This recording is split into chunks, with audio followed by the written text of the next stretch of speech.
The new governess of Ellsmere Court had come downstairs at midnight for nothing more dangerous than a child's forgotten doll, and by the time she went back up the great dark staircase, she was carrying a secret that could send a duke to a madhouse or herself to the grave, and she had not the smallest notion which. Her name was Clara Weston, and she had been at Ellsmere Court 11 days. She was 23, the orphaned daughter of a country clergyman who had died, leaving her nothing in the world but a good hand, a quiet manner, and a head full of the French and Italian, and drawing that fit a young woman for exactly one respectable trade, the teaching of other people's children for £30 a year and her keep. She had taken the post at Ellesmere because the wages were better than most, and the situation remote, and because she had learned, in 2 hard years of being passed from household to household, that a governess who wished to keep her place learned very early to see nothing, hear nothing, and want nothing at all. She was good at it. She had made herself, at 23, into a person who could stand in a corner of a room for an hour and never once be noticed.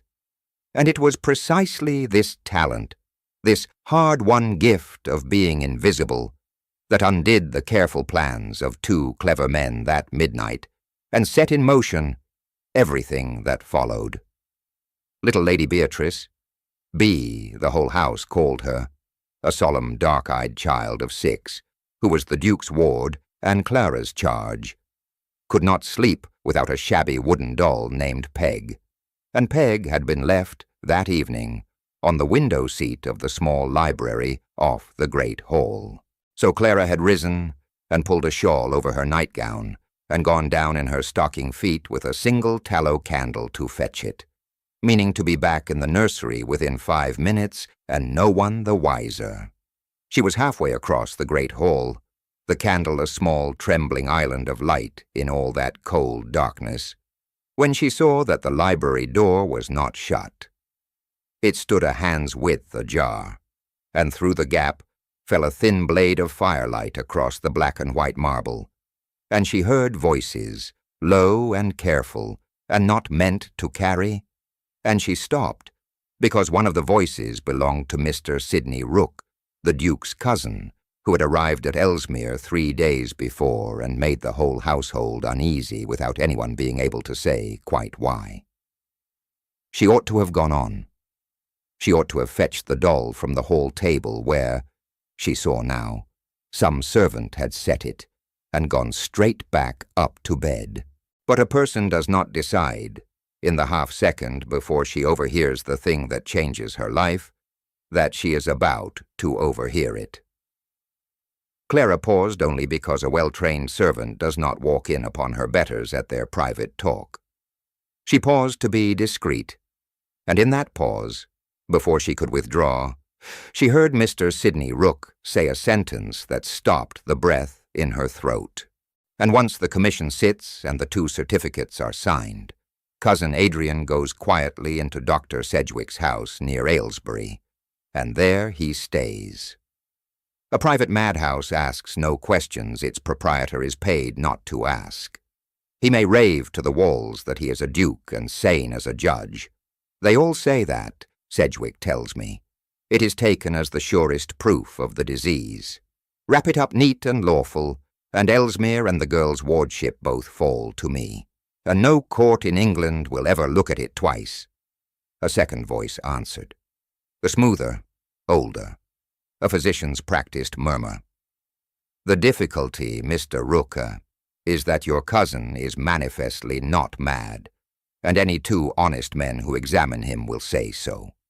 Then we shall not trouble any honest men, said Sidney Rook, and Clara heard him laugh softly, and the sound of it went down her spine like cold water. You are 1 certificate, Sedgwick. Pike, for 100 guineas, is the other. As for making him seem mad, you are a doctor. You will send him draughts for his nerves. Laudanum, and a good deal of it, well before the examiners come. Let them find a great grey, silent man who cannot follow a plain question, and stares at the fire and forgets his own words. And let me, his devoted cousin, stand weeping in the corner and say how long I have grieved to watch his mind go. By month's end he'll be in your house near Aylesbury, and I shall be master of Ellesmere. Now, will you drink to it, or will you not? And Clara Weston, standing in the dark of the great hall in her nightgown, with a doll she had not yet reached, and a candle she suddenly could not keep from shaking, understood that she had just heard two men calmly plan to drug a sane man into the appearance of madness, and bury him alive in a private asylum, and steal his house and a small orphaned girl's whole future along with it, and that she, a governess of 11 days' standing, with no family, no protector, and no more standing in the world than the candle in her hand, was the only living soul outside that fire-lit room who knew. A drop of hot tallow ran down over her fingers, and she did not feel it. She stood very still until the fire had burned low, and the two men's voices had turned to the clink of glasses and the ordinary murmur of a bargain concluded. And then she went back across the marble on her silent stocking feet, and up the great staircase, and she did not fetch the doll, and she did not sleep at all. By the grey of dawn, Clara had reasoned herself in a circle 100 times, and arrived nowhere. She could go to a magistrate, but she was a servant of 11 days, and Sidney Rook was a gentleman and the Duke's own blood, and the word of a penniless governess against a gentleman was worth precisely nothing. She would be called a hysteric or a liar or worse, dismissed without a character, and turned out onto the road, and the plot would go forward all the same. She could warn the Duke himself.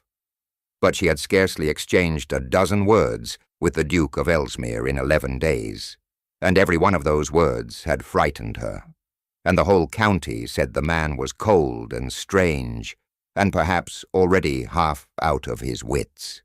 And what if it were true? What if she risked everything to warn a madman, and the warning itself was the raving? She did not know him. She knew only what the servants' hall said of him, and the servants' hall said he was not a man one crossed. And the servants' hall said a great deal.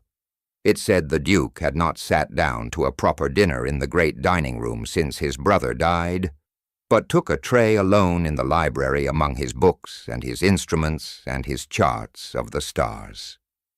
It said he had turned away every matchmaking mamma in 3 counties, and meant to die unwed out of sheer black perversity, and let the title pass to that smiling cousin of his rather than give a woman house-room. It said he walked the grounds at all hours, and burned a lamp in his study till 3 and 4 in the morning, and had once, when a footman dropped a tray of glass behind him, come half out of his chair with such a look that the poor man gave notice the next day. It said, the scullery maids said it, wide-eyed over the washing up, that grief had cracked something in the Duke of Ellesmere, and that it was only a matter of time before the crack ran all the way through. Clara had listened to all of it in her first 11 days with her eyes on her plate, and had believed a fair portion of it, because a friendless governess believes what she is told by the only people who will speak to her. That was the cruelty of it, she saw now. The plot did not need to invent the Duke's madness out of nothing. It had only to gather up all the ordinary loneliness of a grieving man, the solitary meals, the burning lamp, the dawn walks, the flinch at a sudden noise, and hold it up to the light at the right angle, and let a frightened, gossiping, well-meaning household supply the rest. Half the evidence that would damn him had already been manufactured, freely and for nothing, by the very people who were fond of him. Clara had helped make it herself, a little, simply by believing it, and that thought, more than any other, was what finally decided her. So at first light, having decided nothing, She went to the cold schoolroom on the second floor to lay out Bee's lessons, and she stood a moment at the tall window that looked down over the east lawn and the ornamental water and the wall of mist that lay along the river at that hour. And she saw the Duke of Ellesmere. He was walking alone at the edge of the water, hatless, his dark greatcoat wet to the knee with dew, moving slowly through the drifting mist with his hands clasped behind him and his head bent, like a man in conversation with someone who was not there. Round and round the ornamental water he went, the way, she would learn, he went every morning of his life, before the house was awake. And Clara understood at once how such a habit would look to a hired physician primed to find madness in it. Here is the proof, Dr. Sedgwick would say. He wanders the grounds at dawn talking to the dead, and any stranger told to see a lunatic would see one. But Clara was not a stranger who had been told to see a lunatic. She was a woman who had buried a father she loved, and who knew, as the men in the fire-lit library did not, exactly what she was looking at. She was looking at grief. She had heard by now the whole of it from Mrs. Aldous, the housekeeper, how the Duke's younger brother Henry and Henry's young wife had both been carried off by the same fever within a single dreadful week, 18 months since, leaving their small daughter Beatrice to Adrian's sole care. How the Duke had loved his brother past all reason and had never once, in 18 months, been heard to speak his name aloud. A man who walks alone at dawn by the water where he and his dead brother once fished as boys is not mad. He is only alone with the one companion grief permits him. Clara knew the difference in her bones, and watching him from the dark schoolroom window, this gray, solitary man whom everyone had agreed to find frightening, moving through the mist with his terrible, careful patience, she felt the thing settle in her that would carry her through everything that came after. It was not love. It was too soon for that, and she was too sensible. It was recognition. She knew that loneliness. She had worn it herself, and she found that she could not, whatever the cost to herself, stand at a warm window and watch quietly while two comfortable men drugged that lonely man into a stupor and shut him in a house near Aylesbury to rot for the sake of his acres. She did not yet know how she would stop it. She knew only as the sun came up red through the river mist and the Duke turned at last toward the house, that she was going to try, and that from this morning she was no longer a governess who saw nothing and heard nothing and wanted nothing at all. She had heard something, and now she wanted, more than she had wanted anything in her careful, invisible life, to be brave enough to have heard it. She had her first proof that she was right about him that very afternoon, and it nearly broke her heart. Little Bee had one of her bad spells, the black, silent, inconsolable moods that took the child sometimes without warning, when she would creep under the schoolroom table and hold the shabby doll Peg to her chest, and not speak or weep or answer for hours together. Mrs. Aldous had told Clara that the fits had come on after the child's parents died, and that no one had found the cure of them, and that the kindest thing was to leave the poor mite be until it passed. So Clara sat quietly on the floor a little distance off, not touching, not pressing, only near, and that was how the Duke of Ellesmere found them when he came, unannounced and unexpected, to the schoolroom door. Clara scrambled up, her heart lurching, certain she had done wrong. But the Duke was not looking at her. He was looking at the small dark shape of his niece, huddled under the table, and something moved across his hard grey face that Clara had not known it could hold. He did not speak to Clara at all. He crossed the room and, a Duke, in his fine coat, he got down onto the floor, folding his long frame awkwardly beneath the low table, and he sat there in the dust beside the silent child, not touching her, exactly as Clara had done. And then, very low, in a voice Clara had never heard him use, he began to talk to the little girl. Not about her sadness, not asking her to stop, but about her father. He told her in the quiet that her papa had once hidden under this very table to escape his Latin master, and had been found only because he laughed. He told her that her papa had kept a frog in his coat pocket all through a bishop's dinner. He told her small, foolish, tender things, one after another, in that low, even voice, and slowly. Clara stood frozen by the window, hardly daring to breathe. Slowly the child uncurled and crept across the dusty floor and put herself against the Duke's side, and he put one arm around her and went on talking about her papa into her hair. Clara understood then several things at once. She understood that this was the first time in 18 months the Duke had spoken his dead brother's name, and that he had spent it, that terrible, precious first time, to coax a frightened child out of the dark. She understood that the man the county called cold had simply taken all his grief and locked it away so that it would not frighten the little girl who had more grief than she could carry already. And she understood, with a cold, clean fury that surprised her, exactly what Sidney Rook and Dr. Sedgwick meant to do. They meant to take this man, who got down in the dust to sit with a broken child, who bore his own sorrow in silence, so that a 6-year-old need not bear it too. And they meant to have honest men swear he was a lunatic, and lock him where he would never sit beneath a schoolroom table again.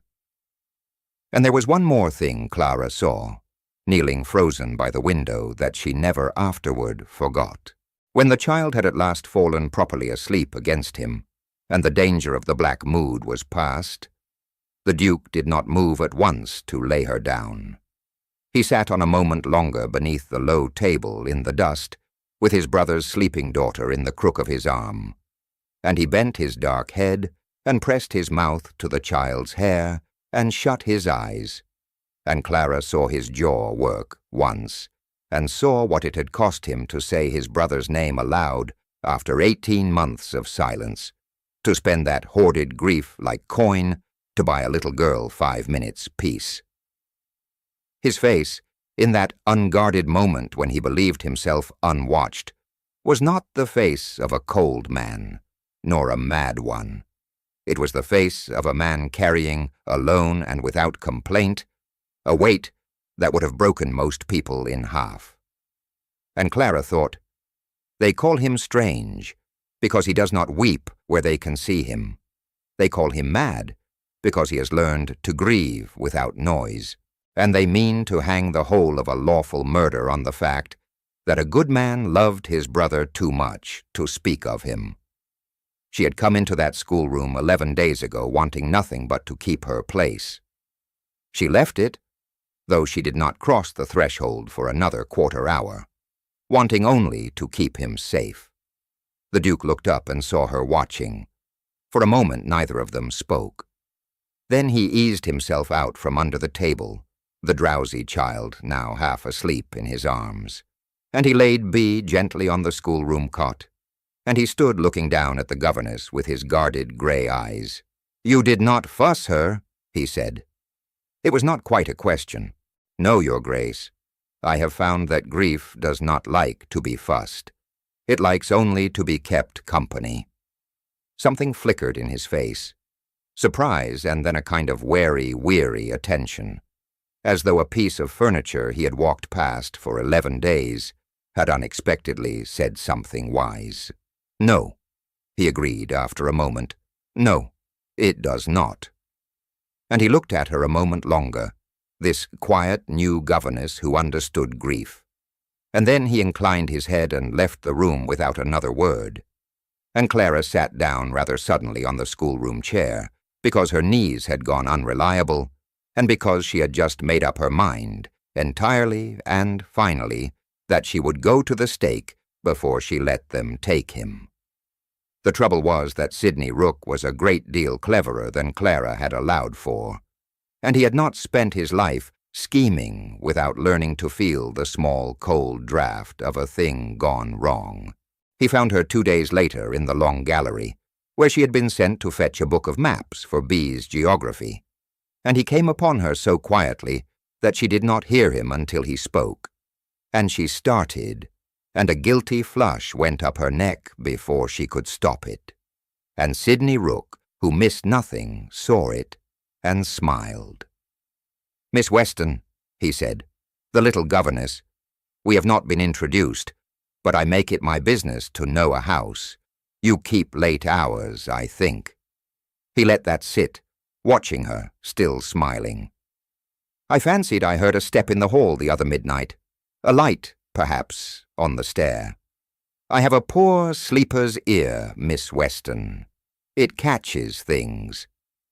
Clara had spent 11 days, now 13, making herself invisible, and she called on every hour of that hard practice now. She dropped her eyes to the maps in her arms, and made her voice flat and dull and stupid, the voice of a servant with nothing behind her eyes. "I fetch Lady Beatrice's things when she forgets them, sir. She forgets them most nights. I'm sure I'm sorry if I disturbed you." "A doll, was it?" he said, oh softly. "The other midnight?" Her heart stopped. He knew she had been in the hall, but she made herself shrug, a tired shrug, and said, "Most like, sir. It's always the doll." And she bobbed a dull little curtsy and made to go past him. And Sidney Rook put out one arm, not touching her, but barring the way, and leaned a little toward her. And when he spoke again, the smile had gone out of his voice entirely, and left something underneath it that was very cold. "Let me give you some advice, Miss Weston, that a girl in your position would do well to take. My cousin the Duke is a very sick man. His mind is has been going this year and more. It is a great grief to us all. Soon there will be doctors in this house, and sad and necessary things will have to be done, and arrangements made. When that day comes, a servant who has kept her head down and tended to the child and troubled herself with nothing else will find herself very well provided for in the new order of things. But a servant who imagines she has seen or heard something, who carries tales, who meddles in the affairs of her betters, that servant, Miss Weston, will find herself turned off without a character onto a winter road, and worse, for the roads are not safe, and accidents happen to girls alone. Do we understand one another?" "Yes, sir," said Clara, in her dull, flat, frightened servant's voice, and she did not have to feign the fear, for it was real. But underneath the fear, where Sidney Rook could not see it, something had gone hard and clear and steady. He had told her, in that oily threat, exactly what she most needed to know, that the doctors were coming soon, that the drugging had not yet begun, and that she still had a little time. He thought he had frightened a nobody into silence. He had, in fact, handed a frightened nobody a calendar and a plan. "Good girl," said Sidney Rook, and dropped his arm and let her pass. And Clara walked the length of the long gallery with her spine straight and the maps held to her chest, and did not let herself run until she was through the door and out of his sight. And then she leaned against the cold wall and shook, and then she stopped shaking, and began at last to think clearly about how a woman with no power at all might yet defeat two clever men who had all the power in the world. The answer, when it came to her, was so simple that she almost laughed. She could not out-argue them. She could not outrank them. But the whole of their plot rested on one single thing, that when the examiners came, they must find a duke who could not follow a plain question, a great gray, silent man stupefied out of his own wits. And that duke did not yet exist. They would have to make him with laudanum in the days before the commission sat. Take away the laudanum, and there was no madman to be found. Only a grieving, brilliant, perfectly sane man who would look any master in Chancery in the eye and answer him in 3 languages. So Clara set herself to guard the Duke of Ellesmere against a poison he did not know he was being fed. And she did it in the only way invisible people ever change anything, quietly, patiently, and entirely unseen. Doctor. Sedgwick had by now installed himself at Ellesmere as the Duke's attending physician, all grave concern and soft-soled shoes, and each evening he sent up to the Duke's rooms a composing draught for his Grace's nerves, a small dark bottle carried on a tray by a footman, from which the Duke, who cared nothing for physic and less for himself, was persuaded to take a spoonful before he slept. Clara learned the hour of it and the route of the tray from the loose talk of the servants' hall, where a quiet governess who helped the undermaids with their letters and never gave herself airs, was told a great deal more than anyone meant to tell her. And she learned, from a single hard look into the little bottle in a passage one evening when the footman had set the tray down to open a door, the dark treacle smell of a very great deal of laudanum indeed, enough, night upon night, to fog any mind on earth. She could not simply pour it away. A missing draught would be noticed and replaced, and Sedgwick warned. So she did something cleverer and far more frightening.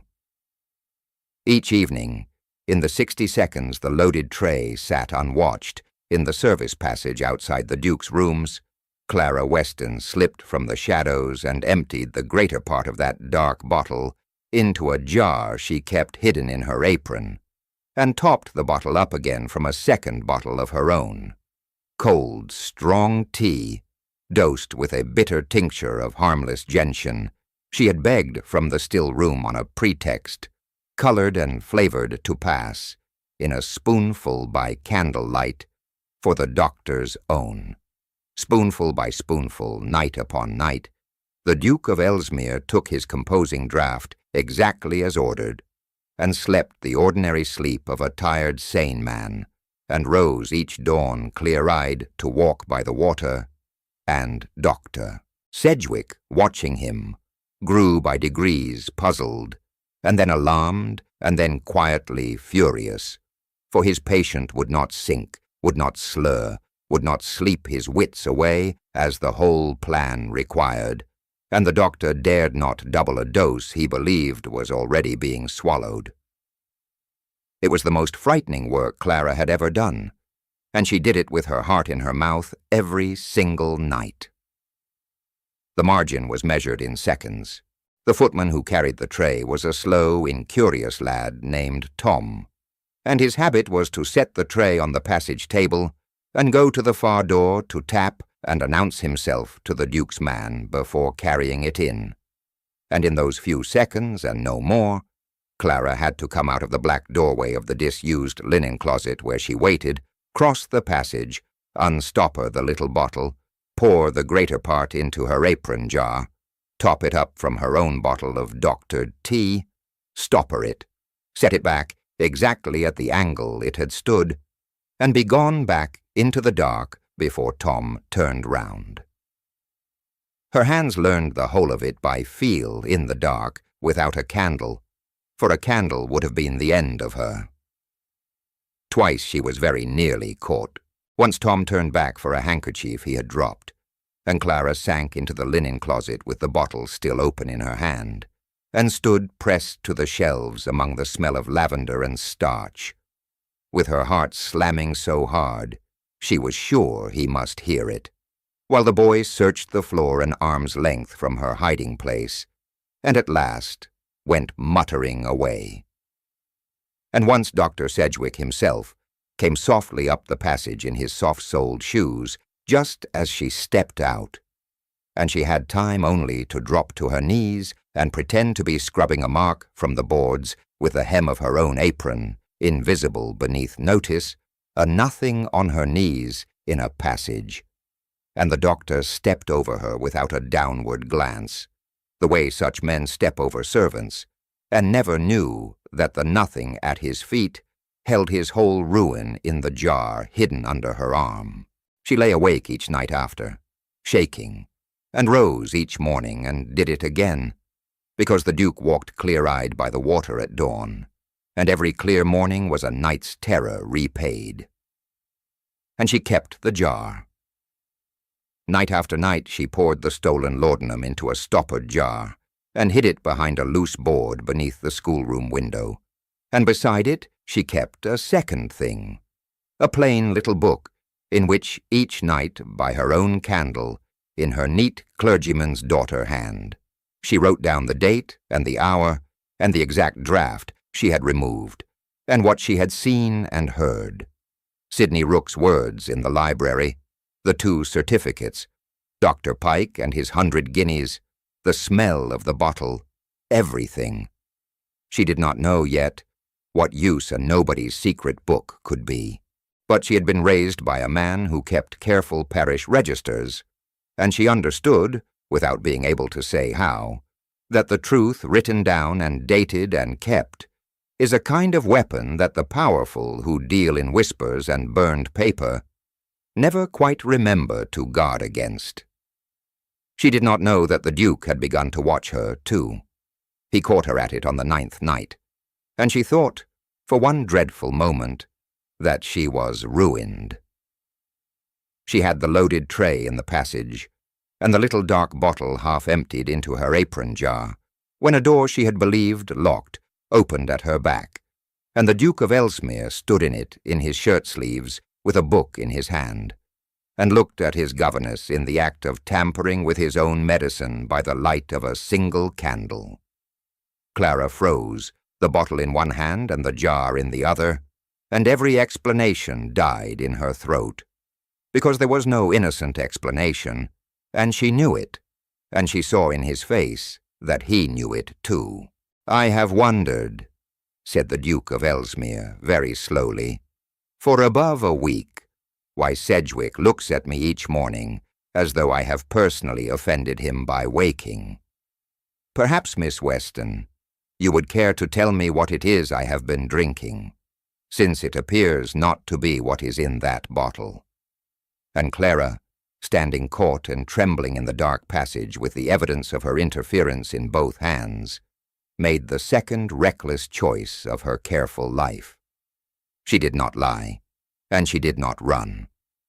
She set the bottle and the jar down on the tray with hands that shook, and she stood straight, and she told him. Everything. The library door ajar at midnight and the blade of firelight, Sidney Rook and Dr. Sedgwick and the private house near Aylesbury, the Commission of Lunacy and the 2 certificates and Dr. Pike's 100 guineas, the laudanum meant to fog his wits before the examiners came, the plan to take his house and his brother's child and his liberty and his very name, and to do it neat and lawful so that no court would ever look at it twice.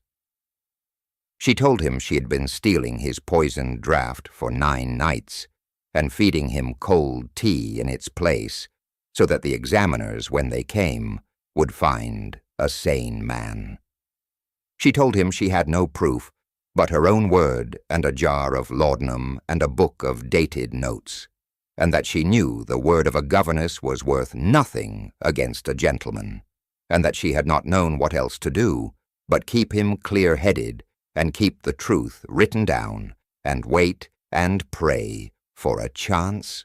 The Duke of Ellesmere heard her out in absolute silence, standing very still in the doorway, and when she had finished, there was a long moment in which the only sound was the guttering of the candle and Clara's own unsteady breath.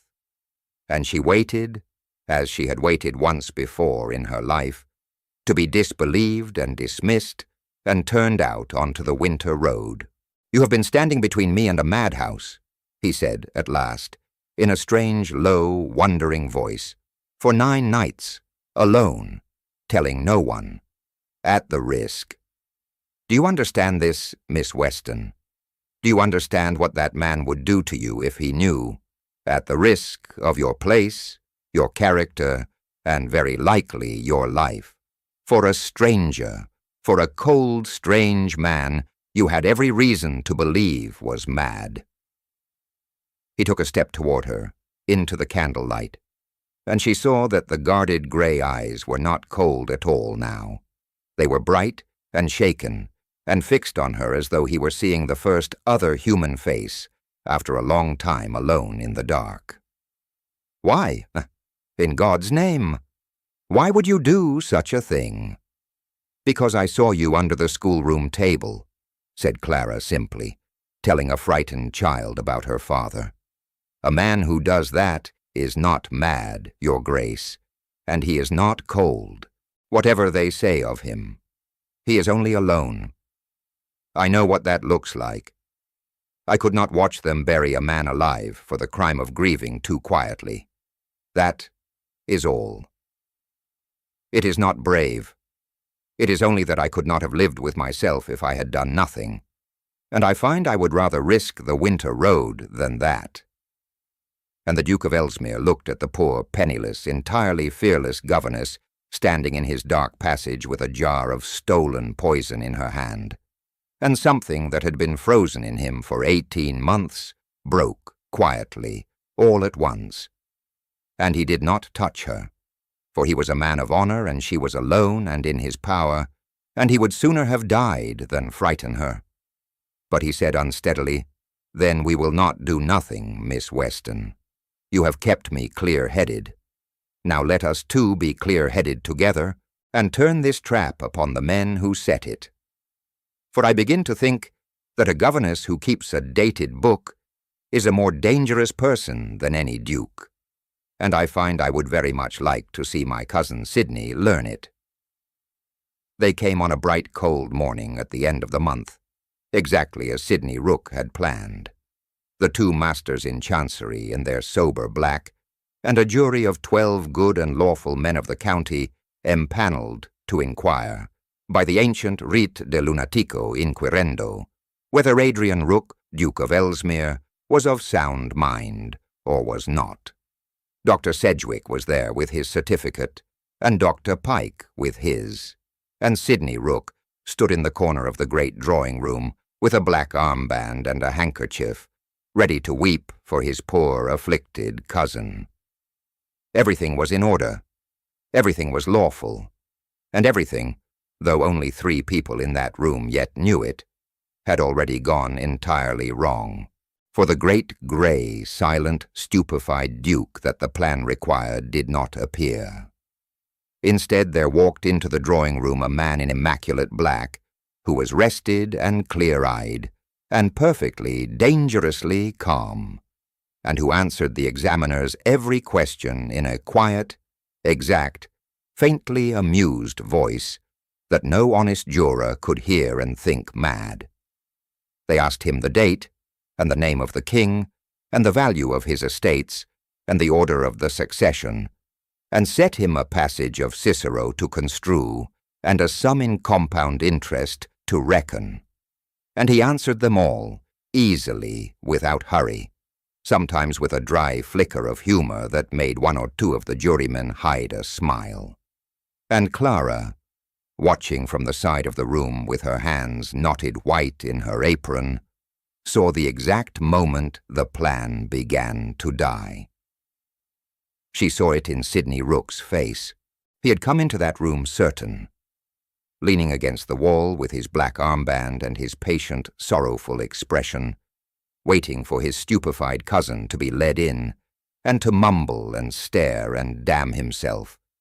And instead he watched Adrian Rook answer a master in Chancery's questions like a man discussing the weather at his club, and Clara saw the sorrowful expression stiffen, and then curdle, and then the first thin crack of real fear open behind his eyes.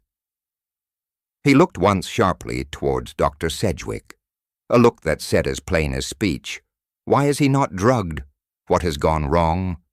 And Dr. Sedgwick could only spread his hands a fraction, helpless, baffled, for by every account he had, the man had swallowed laudanum enough for a fortnight, and here he stood reciting Cicero, and Clara, watching the two of them realize that their sure thing had somehow impossibly come undone, felt her terror turn all at once into something fierce and steady and almost like joy. The senior master in Chancery, a shrewd, dry old lawyer named Mr. Halloran, who had sat on a great many such commissions and disliked most of them, set down his pen and studied the calm, articulate, manifestly sane gentleman before him for a long moment, and then turned a cool, considering eye upon the weeping cousin in the corner and the two physicians with their certificates, as a man might turn to reconsider a bill he has been asked to pay too quickly. And the Duke of Ellesmere chose that moment to lean back a little in his chair and say, in his quiet, exact voice, "You will forgive me, Mr. Halloran, but I think you have been brought a long way under a false pretense, and at some inconvenience, and I should not like to waste the time of 12 honest men who have crops to see to. Before you inquire any further into the state of my mind, which I hope you begin to find tolerably sound, I wonder whether you would first care to inquire into the state of my medicine, and whether you would hear a member of my household who has something to lay before you. She is only a governess, but I have found her, on the whole, to be the most reliable witness in this house." And then Clara Weston was called. She had dreaded this moment for a fortnight, the moment when a nobody governess must stand up before gentlemen and lawyers and be believed. But she found when it came that she was not afraid, because she was not asking to be believed on her word. She had never once in her careful life trusted her word to be enough. She had brought the jar. She stood before the masters in Chancery in her plain grey dress with her chin up, and she told them, plainly and in order, what she had heard through the library door at midnight. And she gave them the stoppered jar of laudanum she had drawn off the Duke's draught, night after night, 9 nights of a dose no physician would prescribe for any sane purpose. And she gave them her plain little book, dated in her own neat hand, every entry made the same night as the thing it recorded, the words spoken, the bottle, the certificates, the 100 guineas promised to Dr. Pike, whose face, when his own name and his own price were read aloud in that quiet room, went the color of ash and betrayed the whole game in an instant. It came apart very fast after that, as such things do once the first honest question is asked. Dr. Pike, seeing himself already sunk and unwilling to hang or be transported alone, turned upon the others to save his own neck, and told the commissioners everything. Dr. Sedgwick blustered and denied and was not believed, and Sidney Rooke, who had come to that room to watch a sane man declared mad, and had instead stood by, while a governess of 6 weeks of standing laid his whole clever, murderous scheme out on the table in a dated book. Sidney Rooke made for the door, and found 2 of the Duke's largest footmen standing in it, and did not reach the winter road he had promised to Clara after all, but a colder lodging, and a reckoning before the very law he had meant to turn into his weapon. The senior master in Chancery closed his commission then and there, and declared the Duke of Ellesmere as sane a man as any in England, and apologized gravely for the imposition. And the Duke thanked him with grave courtesy, and saw the honest jurymen fed and paid for their trouble, and the doctors taken up, and the whole lawful machinery of the thing set at last to running in the right direction. And through all of it, though he was the calmest man in the room, his eyes kept returning again and again to the quiet, grey-eyed governess standing by the window with an empty jar in her hands, who had, with nothing in all the world but a good ear and a steady hand and a plain dated book, saved a duke from being buried alive. He came to find her that evening in the schoolroom, where she was, of all things, hearing B's French verbs, because the child's lessons did not stop for the small matter of her uncle's rescue from a madhouse, and because Clara Weston did not know how to be anything but faithful to the work in front of her. The Duke of Ellesmere stood in the schoolroom doorway, the same doorway where he had once found her sitting quietly on the floor with his grieving niece, and he did not come in at once. He watched them a moment, the small dark child and the grey-eyed governess bent together over a book in the lesson of the light, and something in his face, when Clara looked up and saw him, made her send Bee gently off to Mrs. Aldous for her supper, and made her rise, and made her heart begin to beat very fast. "I have been trying all afternoon," said the Duke, "to think how a man thanks the woman who gave him back his life, his liberty, his name, and his brother's child, and I find that there is no thanks large enough, and so I shall not insult you by trying to make one. I shall say instead the truest thing I know.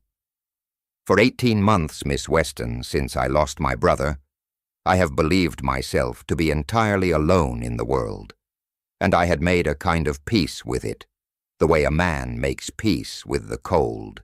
And then a governess of 11 days' standing, who owed me nothing, who had every reason to save herself and let me drown, chose instead to stand in the dark night after night between me and my enemies, and to keep the truth in a little book, and to be braver, entirely alone, than any soul I have ever known. You have undone my peace with being alone, Miss Weston. I do not want it back." Clara stood very still. "Your Grace?" "Adrian," he said. "My name is Adrian. You have earned the use of it 100 times over, and I find I have wanted, for some days now, to hear you say it." He came into the room then and stopped a little distance from her, and looked down at her with the whole of his grave heart in his no longer cold grey eyes.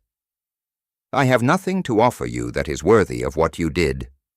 I have only a great empty house that you have already made warmer, and a little girl who has begun to laugh again since you came, and a man who does not know how he lived so long alone, and does not wish to learn how to do it again. It is not a fine offer.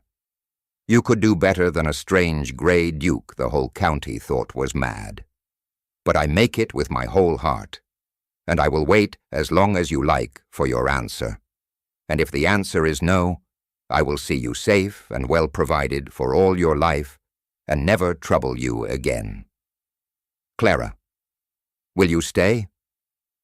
And Clara Weston, who had spent 2 hard years learning to want nothing at all, discovered that she wanted this, wanted him and the child, and the warm empty house waiting to be filled, more than she had known it was possible to want anything. And she found that her careful, invisible caution had simply burned away somewhere in the last dreadful fortnight, and left something braver in its place. "I have been listening at doors in this house for a month, Your Grace. Adrian," she said, and her voice shook, and she smiled through it. "I think I should very much like, for once, to be on the inside of the room." They were married quietly in the spring, in the small church at the edge of the park, with Bee strewing the path with primroses and Mrs.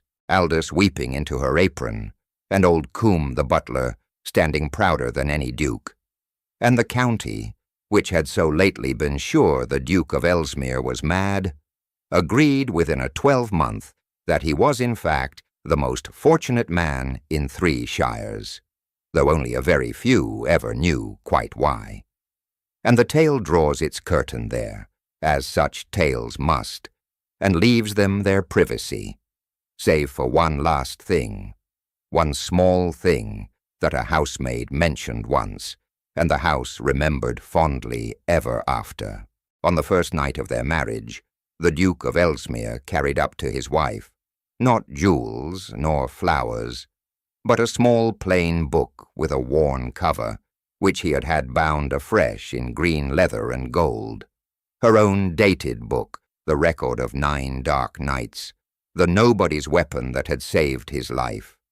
And he gave it back into her hands, and said that of all the treasures at Ellesmere, it was the one he prized above the rest, and that she should keep it always, to remember what one brave soul could do with nothing but a good ear and a steady hand, and the truth set down and kept. And then he did a thing that the old housekeeper, passing in the corridor, saw and never forgot, and would tell of, misty-eyed, for 30 years. He led his wife into their chamber, and the Duke of Ellesmere, who had lived so long shut away alone in the dark, for the first time in his grieving life, and every night thereafter, left the doors standing open behind them, and the great house, that had held so many cruel secrets, kept for once a kind one, and held its peace, and let them be.